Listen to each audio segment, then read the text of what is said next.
A new friend. My name is Dara. I am happy because I have a new friend. His name is Tom.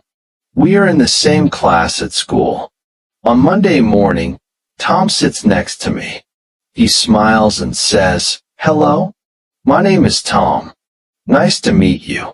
I smile and say, "Hello, Tom. My name is Dara.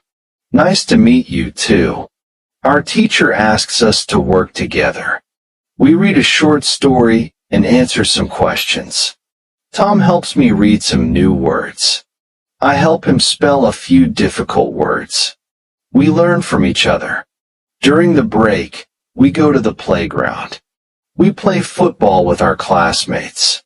Tom is very good at kicking the ball. I score one goal, and everyone claps.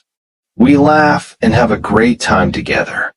At lunchtime, we sit together in the school cafeteria. I eat rice and chicken. Tom eats noodles and vegetables.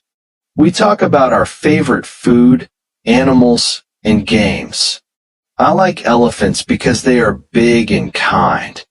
Tom likes dogs because they are friendly and loyal.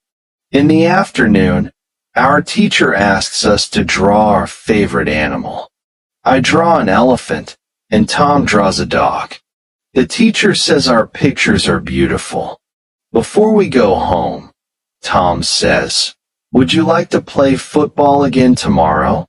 I happily answer, "Yes, I would love to." When I arrive home, I tell my parents about my new friend. They are happy for me. My mother says, "Good friends help each other and share kindness." I am thankful to have Tom as my friend. He is kind, helpful, and honest. I hope we will be best friends for a long time.